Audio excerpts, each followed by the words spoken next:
one this morning is, did God really make the world? And that's a subject that's been with me since I was a teenager, really. Debates that I had with my best friend on the way home from school, time after time after time. Did God really make the world?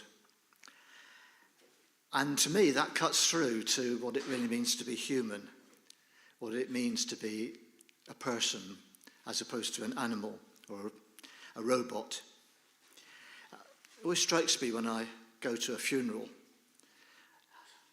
that one of the questions that comes to my mind whenever I'm there is, what's it going to be like when it's my turn? It's a question we all have to face, isn't it? And so it's important that I have a view of what God is like, who he is, and also what I think human life is. We know that our bodies are dust. People can give you a scientific formulation of what's in your body. And yet we have this sort of nagging feeling that being human is more than a collection of molecules.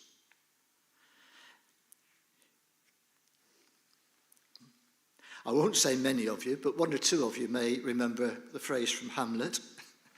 I don't, but I came across it and I thought it was quite good. He says, "What piece of work is a man or a woman? How noble in reason, how infinite in faculty, the beauty of the world, the paragon of animals. And yet to me, what is this quintessence of dust?" Or perhaps others of you might remember Yoko Ono, who said in a poem, "Why do I miss you so if you're just a speck of dust floating endlessly amongst a billion stars?" We all have that choice, don't we, of believing that there is a God, and then what do we do about him? Or of believing that there is no God. And sometimes when people say, "I don't believe in God," it means perhaps they haven't thought about it. Because you either believe there is a God or you believe there isn't a God, and you live your life accordingly. Either way, it's an issue of faith. Neither position is provable by scientific evidence anyway. Hebrews 11 says, "By faith we understand that the universe was made at God's command, so that what is seen was not made out of what is visible." Science has explained much of the natural world, but it hasn't proved yet that God doesn't exist, and I don't believe it will. So I thought we need this morning, before we talk about creation, to think a bit about God and what we think of him. And some of it will be perhaps a bit mind-stretching. But some of you will, oh, that's not the slide I put in. Somebody's snuck it in. I couldn't find that slide, so I cobbled one together of my own. But this is a slide from Simon Marshall's talk a little while back, talking about how the life of faith comes together. And he talked about this behaviour, what we do, the stuff we do, values, what we care about, beliefs, what we think is true, and then reality, what we believe is actually real. When I started going to church in my early teens, I was going to say I was a bit of a goody-goody, but then I didn't want to upset John, so I changed it to I was not a rebellious teenager. So conforming to how others in church behaved just happened. And then as I got more into church, I came across values that I thought were good and reasonable, and some of them became important to me. With saying the creed in church every week, as we have done, together with listening to Bible teaching and reading the Bible, I came to believe what I was hearing, and I came to believe that it was true. In part, certainly, because everyone around me seemed to do so. Reality only really kicked in when I started trusting God for the daily stuff. Firstly on small matters and then some larger ones. then I found over time that what I trusted him for came true. Things happened. And we've heard some of that this morning, haven't we? Things that you might think were relatively day-to-day, that people have prayed about, and God has been involved in that situation. Other much bigger issues, people have prayed, and God's been involved in that situation. And so, as an example, at a recent men's breakfast and women's hour, I shared this slide, which was all the people who've been brave enough to employ me over the years. And I said, I can tell a God story, a way God has been involved in every one of those jobs. Not always massive things, but some of them were very significant. And that's without talking about my personal, private life. That was just my working life. God's involved in the day-to-day. But the thing is, I couldn't prove to somebody that a particular incident was a God incident, apart from my testimony, my witness. I couldn't say, if you were in that situation, it would happen to you, because God would have something different for them. It's always a matter of faith.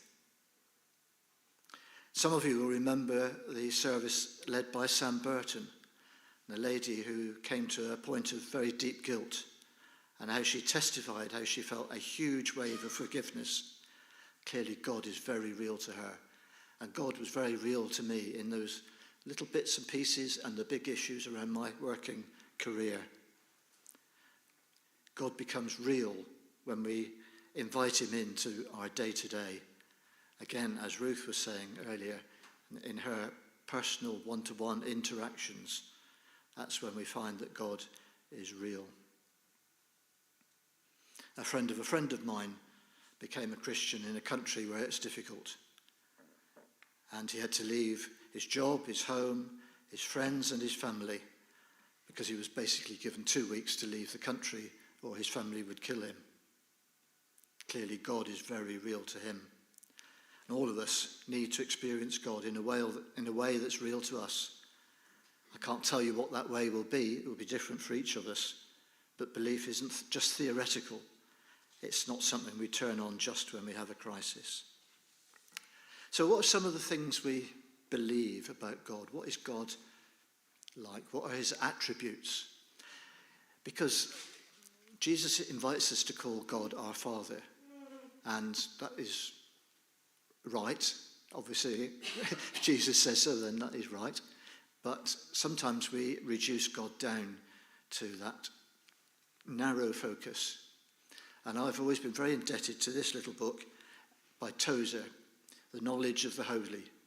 It's a short book with short chapters, but awfully difficult words. It was an old book when I got it, and I've had it a long time. But it stretches my brain. And so I'm going to stretch your brains, and if you can't keep up, don't worry. Just try and pick on one of them to think about a bit later. So, these weren't supposed to all come at once. They were supposed to come one at a time. But never mind. Incomprehensible. That's one of the strange things to say about God, isn't it? Because we are created, and he's the creator, there will be some things about God that we cannot understand, that is beyond our understanding. He has shown us his will, what he wants us to know in the Bible, but human words can't describe the fullness of what God is like. You may remember Ezekiel getting a vision of God and how he struggled for words. He said this was the appearance of the likeness of the glory of the Lord. There are some things that are going to be beyond our understanding. And sometimes we need to remember that when we ask why. Why is God not answering this prayer? Why is he not acting in that situation? He may not wish to reveal that to us at this point in time. The mind of our Creator is going to be beyond our understanding.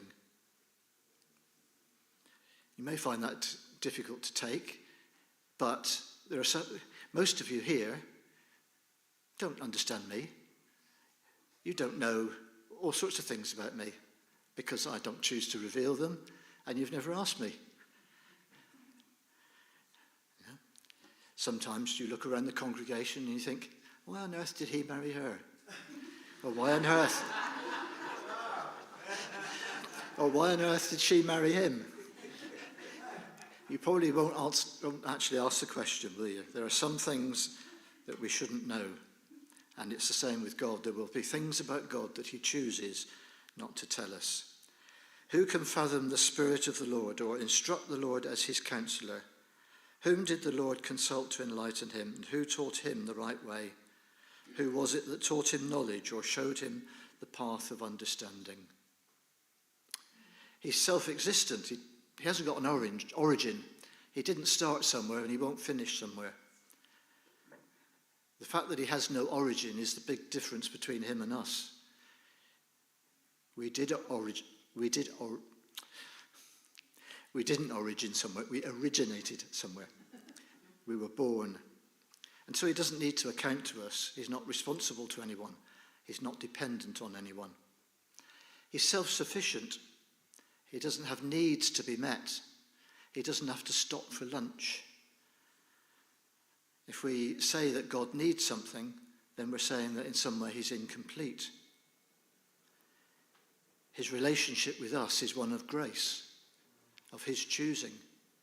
He's no more perfect if we believe, and he's no less perfect if we don't believe. But he wants us to be in relationship with him. He has life in himself, John says. He's eternal. From everlasting to everlasting, you are God. God lives in an everlasting now. We can't think of him having a past and a future. For those of us who are diary-oriented, that's quite difficult to take, isn't it? We struggle to think of God not being constrained by times and agendas. He's infinite. He's greater than any human mind or any language can express. Any thoughts we have about God will be less than he actually is. He's without bounds. He's measureless. He doesn't hurry. His grace is able to cover all our sins. His love is boundless. To whom will you compare me, says the Lord, says the Holy One. Lift up your eyes and look to the heavens. Who created all these? He who brings out the starry host one by one and calls forth each of them by name. Because of his great power and mighty strength, not one of them is missing. He's omniscient. That means he knows everything. Do you not know? Have you not heard? The Lord is the everlasting God, the creator of the ends of the earth. He has perfect knowledge. He doesn't need to learn. He has never learned. He knows instantly and effortlessly all matter and all matters. We have nowhere to hide. That can be a threat or it can be a promise.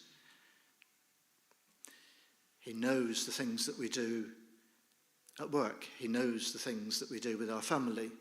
He knows the things that we do on the computer. He knows the things that we do in a dark room. And that can worry us. But as we've heard this morning, it can be a promise that wherever we are, whatever we're doing, we can know God with us and be blessed. He's omnipotent. He has all power. Tozer says he has an incomprehensible plenitude of power. There is no limit on his power. He is the source of everything. Nothing's hard. Nothing's difficult. He doesn't say, well, hang on a minute, I need to build my strength up for that. And that has to be. No other powers can limit what he does. Because if there's another power that limits what God does, then that is God, not God. He's omnipresent. There's no place where a man can hide from God's presence, as we read in that psalm. There's no place beyond him for anything else to be. So when we meet together in church, it's not because God is especially present here. It's more that we especially open ourselves to his presence. God has provided this opportunity for our blessing. His presence is a source of comfort in distress and assurance in our experiences of life. Even the darkness will not be dark to you, says our Psalms. All those things about God and others that the Bible teaches are essential for a God that I can believe in. Anything less, and God will not be adequate for my needs. In church, we normally focus quite rightly on God's love for us in Christ. But that love is all the more amazing, given that he has full knowledge of who we are, what we're like, what we do and say. And he doesn't actually need to do anything about it, but he has chosen to do so. He has shown us salvation, forgiveness in Jesus. So, why do I believe in God? I should mention that when you think I've finished, I haven't. Because when you think I've finished, we're going to have a song, and Sue Gregory's going to bring some prayers, and then I'm going to go on again. Okay, so briefly, why do I believe in God? As we were led very ably by Phil a few weeks ago, the historicity, the accuracy of the Gospels and Book of Acts. You remember Phil speaking so clearly about the physical evidence and the witness of the early disciples that Jesus was born, lived and died, rose from the dead, and then following the coming of his Spirit, how the church expanded across the known world based on testimonies of people who had actually been there. So that's one reason for believing in God. And by all means, go back to Phil's talk, because that was very clearly put across. The reasonableness of what the Bible tells me about God. I find what I read in the Bible about God to be the God I want him to be, the God I feel I need him to be. He's a God that meets my needs. The reasonableness about the narrative in Genesis in terms of explaining why we find our world so difficult. We want our world and its people, including ourselves, to be beautiful and perfect, yet so much goes wrong in every aspect of life. We hurt other people, they hurt us. Genesis says God created the world and us and said that it was good. Mankind only had to obey one command: you mustn't eat from the tree of knowledge of good and evil, for when you eat from it, you will certainly die. Guess what? Yes. Man didn't. He disobeyed. And since then, we've known death, illness, and hurt. And that picture that Genesis paints in sort of big, I won't use artistic terms, now we've got Heidi in the congregation, but, big splashes of colour in the early chapters of Genesis seem to reflect how we see the world today. We enjoy beauty and love and the natural world. I was in Leslie Avenue Park this morning watching what are probably house martins, but may have been swifts, swooping over the ground. Just amazing, their flight. It's glorious. We enjoy that, and yet everything about life seems to be tainted. And then, of course, real to me, personal experience. Many experiences in different situations over the years where I've known God's either his obvious leading into a particular thing or some action in my life. As I said, I can't prove them objectively to other people, but the nature of the frequency of them, how often they've happened and where they've happened and when they've happened, convinces me about God. So that's a bit of background about God, because I don't think we can look at whether God created the world until we've thought about who God is. So just pause for a moment whilst you perhaps pick one of those to think about just for a second or two.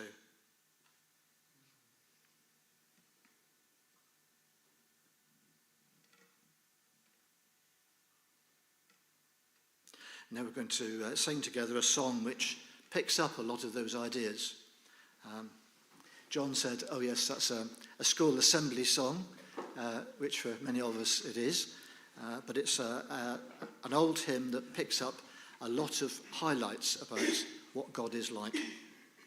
Immortal, invisible, God only wise, in light inaccessible, hid from our eyes. And then later on it says, unresting, unhasting, and silent as light, nor wanting, nor wasting, thou rulest in might. Thy justice like mountains high soaring above, thy clouds which are fountains of goodness and love. So let's stand and sing this, and when we've finished the song, Sue Gregory will come with our prayers. Thank you.